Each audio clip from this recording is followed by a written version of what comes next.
নমস্তে, হরে কৃষ্ণ, জয় রাধে, গণিতায় হরিবোল। আমি আছি বর্তমানে এখন রামসাগরে। রামসাগর একটি জাতীয় উদ্যান, এটি দিনাজপুর সদর উপজেলায় অবস্থান করছে এই পার্কটি।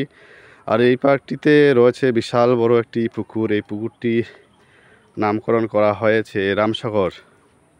রামসাগর অর্থাৎ বিশাল বড় পুকুর। আর পুকুরের চারপাশেই রয়েছে পথচারীদের হাঁটা চলার একটা সুব্যবস্থা রাস্তা। আর যে রাস্তা দেখছেন, এখান থেকেই যারা আসে এদিক দিয়ে আসা যাওয়া আসা করে। আর রাস্তার পাশেই রয়েছে অসংখ্য সারিবদ্ধ গাছ। আর এই গাছের ছায়া মানুষের মনে শান্তি তৃপ্তি দেওয়ায়। তো রামসাগরে আসার জন্য যারা চেষ্টা করছেন বা কথাটি অবস্থান আমি বলে দিচ্ছি, লোকেশনটা দিনাজপুর সদর উপজেলা বড়মাঠ থেকে এটা দক্ষিণে আসতে হবে 6 কিলোর মতো রাস্তা। 20 টাকা ভাড়া নেবে বড়মাঠ থেকে কাচারি গেট দিনাজপুর।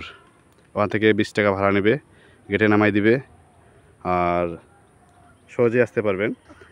আর আমাদের একটা যেটা এজেন্সি আছে, রামসাগর ট্যুরিস্ট এজেন্সি, আপনারা হয়তো জানেন, অনেক ভিডিওতে দেখছেন যে রামসাগর ট্যুরিস্ট এজেন্সি ভ্রমণ করে থাকি আমরা লোকজনদের, ভক্তবৃন্দদের।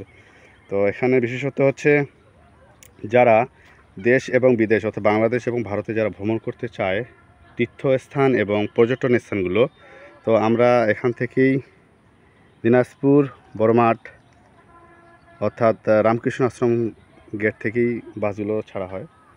তো এই রামসাগরের নাম দিয়েই আমাদের এজেন্সিটা পরিচালিত হয়, বলতে পরিচিতি লাভ, ডেভেলপমেন্ট, অর্থাৎ নামকরণ করা হয়েছে রামসাগর ট্যুরিস্ট এজেন্সি।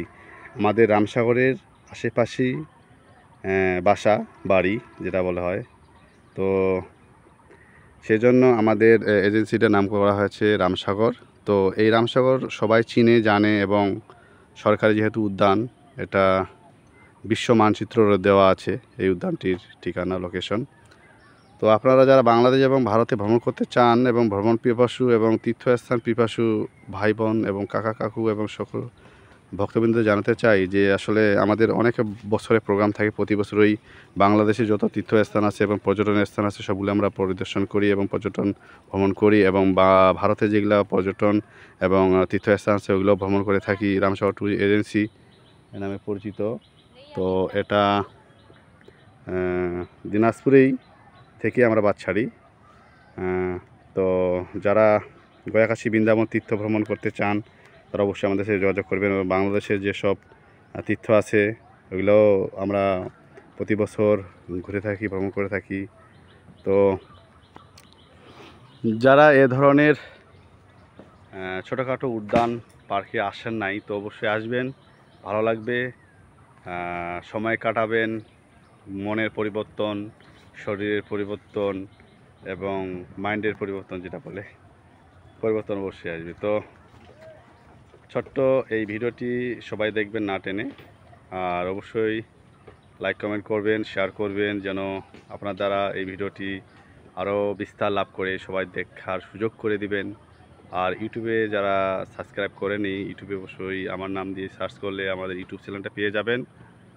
আর অবশ্যই সাবস্ক্রাইব করে পাশে থাকা বেল আইকনটি অল করে দেবেন। তো সবাই ভালো থাকবেন, আবারও দেখা হবে নতুন ভিডিওতে। তো এই সংক্ষিপ্ত ভিডিওটি শেষ করব। আর আমি আছি, আমার সহধর্মিণী রয়েছে, এই যে আইসক্রিম খাচ্ছে। তো আমি এই মুহূর্তে একটি ছোট ভিডিও তৈরি করলাম। তা নমস্তে, হরে কৃষ্ণ, জয় রাধে, গণিতায় হরি বল। সবাই ভালো থাকবেন।